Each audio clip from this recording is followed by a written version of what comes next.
I'm revisiting a figure that I customized earlier in this channel, and the first video really wasn't that great. So I had a few comments in there mentioning that I didn't have enough final images. Well, I've redone the video and I've added a few more things to it to comply with those requests. And if you have the Red Hood figure, you know that it is really well made. MCFARLANE did a great job on the sculpt and even with the articulation on this one.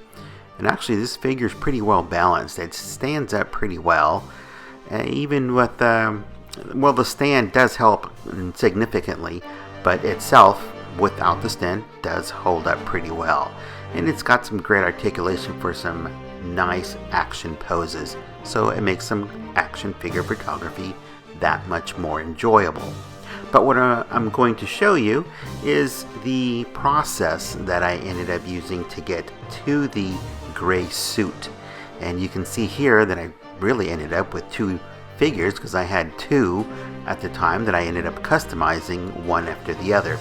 Obviously I took the body apart by heating up the parts and pulling them apart and then masking off that red emblem. It was already well painted. So I masked off also the boots and the hands, and I went ahead and primered the body. Because of it being black, I wanted that gray to really stand out and wanted it to stick onto that plastic. So I used the gray primer from Testers, Model Masters I should say, and then I went ahead and I sealed it. I clear coated it in a matte finish, and then I went ahead and painted it all the way through. Finally, I was then able to add the detail touches. Here is our primered body, ready to go with the other figure standing ready to be customized. And here's the process of adding the black lines to the suit itself. Now, in the next segment, you'll see the details that I added to the standard body or the sculpt, and then I added details to the customized figure, which is what I'm doing here. And the main thing that I did to the boots is, besides adding the buckles and other silver details to it, I added the red to the around the soles. It really made for an impactful presentation because that's what I saw in a lot of the images that I did research on. The artwork was really easy to follow. So here you see the red on the shoes, you see the silver on the shin guards and on the boots at the bottom, and of course you see the leather straps around the thighs and on the holsters. So that's pretty much as far as I went on this. And then I did do the armor plating on the chest in a black silver to show that it's more of a metallic finish. Here's a close-up of those details on the boots itself. So I was really that much happier to see it this way than just a solid black. And you could probably go a step further and add some more wear and tear by adding a dry brush over it, even over the coat, which I may do later on.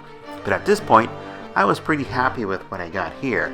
But what I was after was that second variant that I saw in the artwork in a lot of the research I did, and that was that gray suit.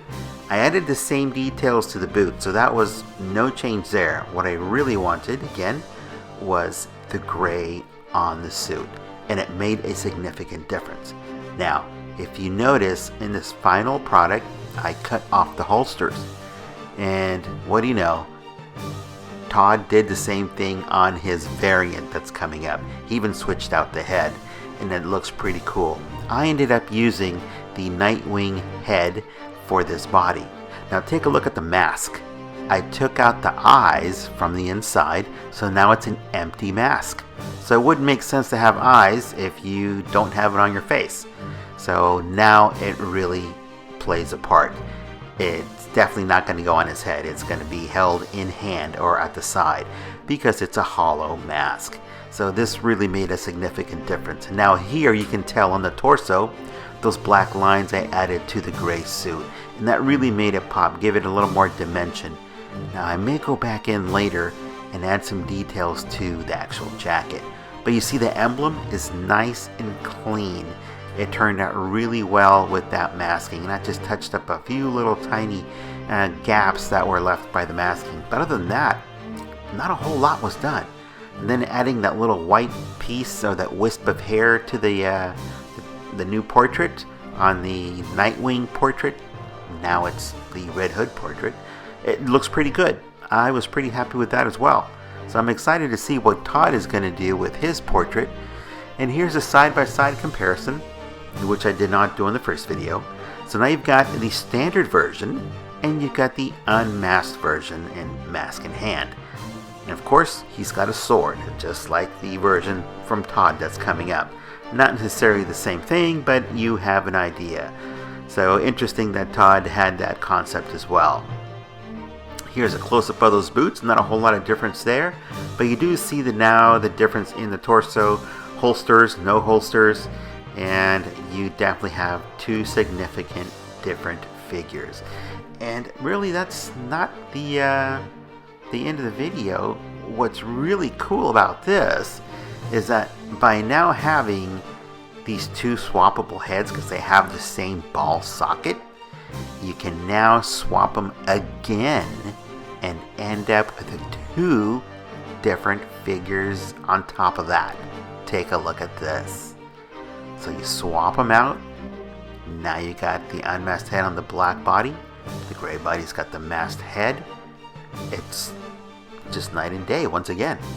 I should have bought two more and had four figures, but this gives you that much more variety. So now your shelf can rotate that much better, and your action figure photography is going to look that much more dynamic because you've got two more variants just by swapping out the heads again.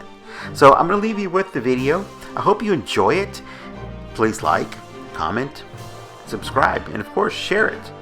And don't forget to keep customizing.